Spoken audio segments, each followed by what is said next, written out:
இதற்கு தலைமை தாங்குகின்ற சோசியலிச கட்சியுடைய மாநில தலைவர் தஞ்சை இளஞ்சிங்கம் அவர்களே, தமிழர் தன்னுரிமை இயக்கத்தினுடைய தலைவர் ராமச்சந்திரன் அவர்களே,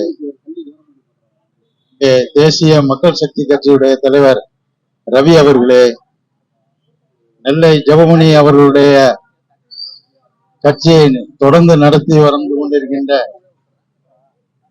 மோகன்ராஜ் சார் அவர்களே,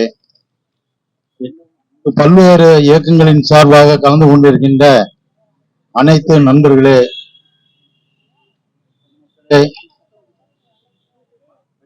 தாய்மார்களே, உங்கள் அனைவருக்கும் ராஷ்டிரிய லோக்தள் கட்சியினுடைய சார்பாக எனது வணக்கத்தையும் வாழ்த்துக்களையும் தெரிவித்துக் கொள்கிறேன். இன்று நமது தமிழ்நாட்டில் நம்முடைய மொழியை ஒரு பெயர் பலகையில் எழுதுவதற்கு நாம் போராட வேண்டியது இருக்கிறது. என்ன, நாம் இந்தியா முழுவதும் போய் எழுது என்று சொல்லவில்லை.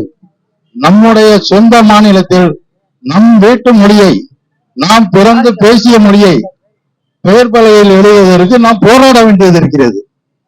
இந்த மொழியை பேசுவதற்கோ எழுதுவதற்கோ நாம் போராட வேண்டியது இருந்தால் இன்னும் எதற்கெல்லாம் நாம் போராட வேண்டிய நிலைமை இருக்கும் என்பதை நீங்கள் சிந்தித்து பாருங்கள். ஏனென்றால் போராட்டம், நம்ம இந்த மாதிரி ஒரு ஆர்ப்பாட்டம், ஒலி எழுப்புதல் கூட்டம் என்றால் ஒரு பொதுமக்கள் கூடுகின்ற இடத்திலே இந்த போராட்டத்துக்கு அனுமதி கொடுத்திருந்தால் பரவாயில்லை. யாருமே இல்லாத நாதியற்ற இடத்திலே கொண்டு வந்து இந்த கூட்டத்திற்கு ஒதுக்கி கொடுத்திருக்கதை வன்மையாக கண்டிக்கிறேன். முதலாவது, இந்த ஒலி எழுப்புதல் கூட்டத்திற்கு பொதுமக்கள் கூடுகிற இடத்திலே நமக்கு அனுமதி தந்திருக்க வேண்டும். அந்த பொதுமக்கள் காதுகளிலே நாம் பேசுகிற பேச்சு செவிப்படுத்திருக்க வேண்டும். இது செவடன் வாதியில ஊதிய சங்கு போல இந்த கலெக்டர் அலுவலகத்திற்கு முன்னால், மாவட்ட ஆட்சியாளர் அலுவலகத்துக்கு முன்னால் நாம் இருந்து கத்துகிறோம். இங்க இருந்து கத்துகிறது அங்க உள்ள அலுவலகத்துக்கு கேட்காது. ஆனால் காவல்துறையை சார்ந்த ஐஎஸ் நிறுவனர்கள் வந்திருப்பார்கள். இந்த பேச்சுக்களை எல்லாம் எடுத்து அரசின் செவடன் காலிலே நன்றாக எழுத வேண்டும். அப்படியானால் தான் இருக்கிற வியாபாரிகள் அவன் வந்து தொழில் செய்வதற்கு ஒரு போர்டு வைக்கிறான் என்றால் அதில் வேற்று மொழியில் போர்டு வைக்கிறான். நமது தமிழ் மொழியில் வைத்து தமிழை நாம் எப்போது பரப்புவது? தமிழ் மொழி, தமிழ் புலமை எல்லாம் இப்பொழுது மறந்து கொண்டு வருகிறது. கல்விக்கூடங்களிலே தமிழை பயிற்றுவிக்கிறது குறைந்து கொண்டு வருகிறது. எதிர்காலத்தில் இந்த தமிழ் மொழி இருக்குமா என்பது தெரியாது. ஏன்னா பாரதிதாசனும் பாரதியும் போற்றிய இந்த தமிழை நாம் இன்று கொஞ்சம் கொஞ்சமாக மறந்து கொண்டு வருகிறோம். அரசு ஆணை பிறப்பித்த ஆணையை யார் நிறைவேற்றுவது? அரசாங்க முதலமைச்சராக வந்து நிறைவேற்றுவார்? ஒண்ணுமில்லை. இடிப்பாறை இல்லா ஏமாறா மன்னன் கெடுப்பாரிலும் கெடும் என்பது வள்ளுவர் குரல். அந்த முதலமைச்சருக்கு 4 பேர் சொல்ல வேண்டும், இந்த ஆணை பிறப்பித்திருக்கிறோம், நீங்கள் இதை அழுத்தமாக சொல்லுங்கள், எல்லா கடைகளிலும் இதை தெரிவிக்க சொல்லுங்கள் என்று. தமிழில் பெயர் வைத்தால் மானியம் தருகிறோம் என்று சினிமா போஸ்டருக்கு கொடுக்கிறான். தமிழிலே பெயர் வைத்தால் சினிமாவுக்கு மானியம், அந்த மானியம் வாங்குவதற்காக தமிழிலே பெயரை வைக்கிறோம் என்று ஆங்கில மொழியை தமிழாக்கம் செய்து கொண்டு வைக்கிறான். அதற்கு நம் தமிழகத்திலே மானியம் கொடுத்து கொண்டிருக்கிறான். ஆனால் நம்முடைய தமிழை எழுதுவதற்கு நாம் இங்கே போராடுகிறோம். இங்கே ஒரு நடிகர் வருகிறார் என்றால் இப்பொழுது லட்சக்கணக்கிலே வந்திருப்பான். அந்த நடிகர்களுக்கு நம்மை பற்றிய ஒரு சிந்தனை கிடையாது, மக்களை பற்றிய சிந்தனை கிடையாது, இந்த மொழியை பற்றிய சிந்தனை கிடையாது. அவர்களுக்கு தேவை வருமானம்.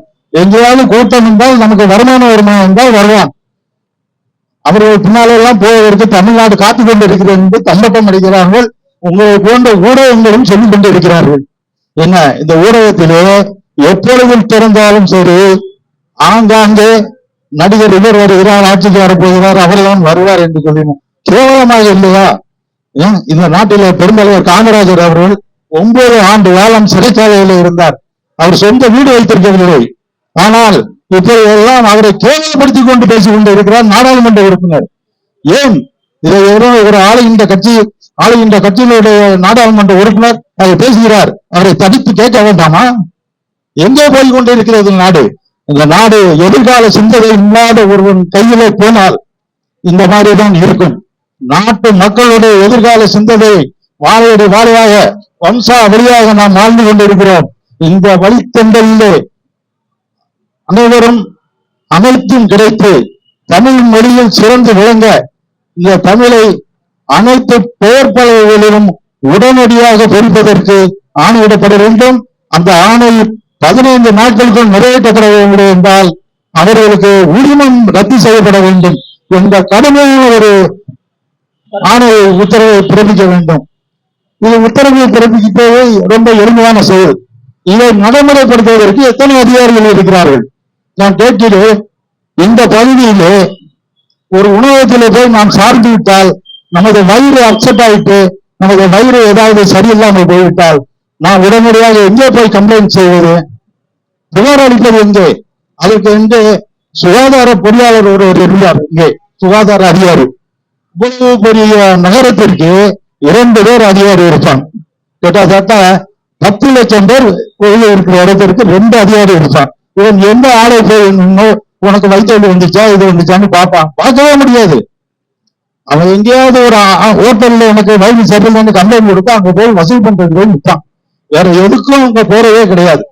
அரசாங்க பணத்தை வாங்கி தின்னு கொளுத்து ஆபீஸ்ல உட்கார்ந்துகிட்டு அரசு வேலையை செய்யறது கிடையாது.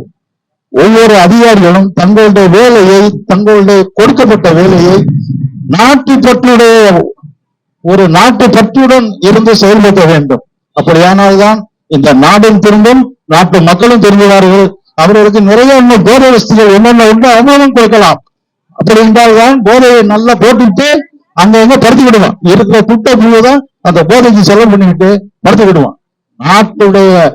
நாட்டு மேல் நம்பிக்கை உள்ள, நாட்டு எதிர்கால மக்கள் மேல் நம்பிக்கை உள்ள ஒரு முதலமைச்சராக இருந்தால் இந்த டாஸ்மார்க்குகளை ஒழிக்க வேண்டும், போதைப் பொருளை ஒழிக்க வேண்டும்.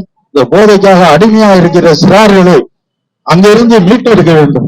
இந்த சிறுவர்கள் நாட்டினுடைய எதிர்கால வளர்ச்சி, நாட்டினுடைய கன்றுகள், அவர்கள் கன்றிலே தீர்ந்து விடுகிறார்கள், கன்றிலே மடிந்து விடுகிறார்கள். அவர்களை பாதுகாக்க இந்த அரசு உரிய நடவடிக்கை எடுக்க வேண்டும். தமிழிலே அனைத்து கையெழுத்தும் போட வேண்டும். தமிழிலே பெயர் பலகையும் வைக்க வேண்டும்.